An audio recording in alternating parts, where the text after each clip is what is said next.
Hey, ladies and gentlemen, we're back. So remember, check out scorenashville.org. Okay, our next guest is Nathan King. Nathan is the founder and CEO of FocusPoint, which is a workflow optimization company. They help companies design, refine, and automate their business processes. They work at the intersection of business process design and systems development and performance reporting to help companies maximize their business models. And Nathan, thanks for being here. Pete, thank you for having me. Yeah. Now, folks who do not have a background with large companies won't know as much about this whole business process. Can you put it in layman's words for us? Sure. So you're trying to roll out your product and make your customers happy. Right. And you've got to have a way where you can take your processes and know that they're going to work, and know that if the order is going to come in, you're going to be able to fill it. Right. And know that if somebody that you delegate the process to is going to have to get something done, that it's going to work. Yeah. And so the ability to just give them that and trust that it's going to work is your process. And developing, having your business model execute those processes, that's what we help you do. Okay, and so like in a real simple term, let's say I'm making a manufacturing pens like this, and in the first part, somebody paints the logo on it, and then it moves to a next part and they do the next thing. That's the process there. Exactly. Do you have enough paint? Do you have enough pens? Do you have the people there to put the paint on the pens and then put it in the box and get it out the door? And all of those attendant processes are really what's going to make you successful. Right. And the order you do it, there's more efficiency. Yeah, that's exactly right. And that's a big part of it, is figuring out what's the optimal way that we're going to take all of these pieces and put them together so that you can be successful. Okay. Okay, so before starting FocusPoint, you were looking at the market to decide which business to pursue. I always try to get guests to talk about how they came up with the idea. So what led you to start FocusPoint? Yeah, I wanted to solve my own problem. And I had spent many years working for a variety of businesses where it was a real struggle every day to figure out, are we performing well? And are we able to move the business and grow the business? I wanted to be able to move fast, and I wanted to be able to have the data tell me whether we were doing it right or not.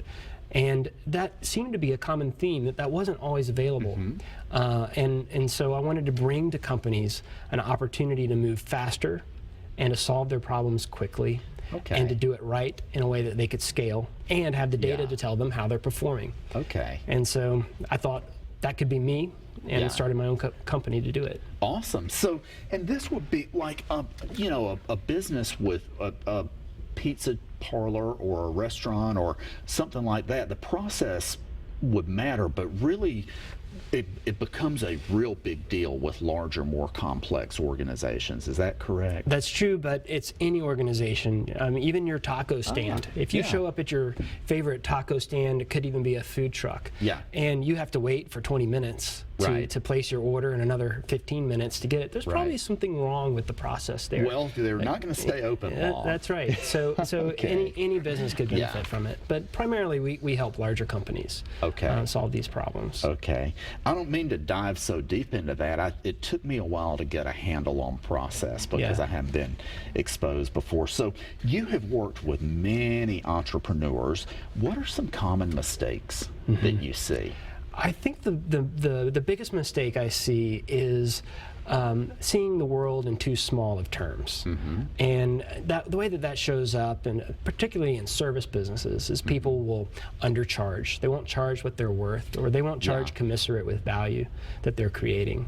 Or their strategy is to go after peripheral opportunities, not big clients, but maybe smaller clients, because they don't think that they could potentially help them. And this is a problem that's true to life in general. And the way that I like to think about that is, look at any great person and look at what they've done. A great example would be Winston Churchill. His biographer, his name is William Manchester, writes about how you know, if you look at his life, he did a variety of things. He was in multiple military actions as a young man and was buffeted by lots of defeats in Parliament. And he didn't have, no one handed him the opportunity to be a great leader in a very critical time of World War II. No one handed that to him. But Winston Churchill looked at life as if he defined it. And he created his own reality. Right.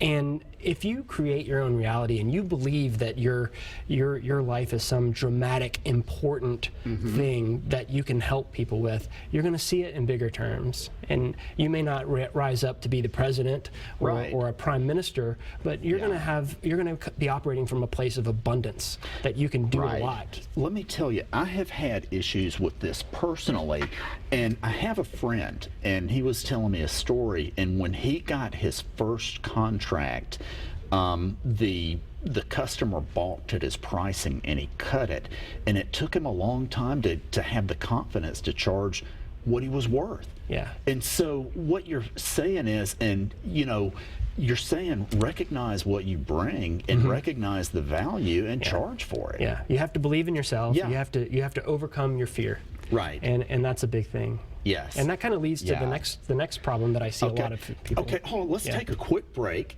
Sure. We'll be right back. Ladies and gentlemen, scorenashville.org, and we'll be right back. Great. Yeah.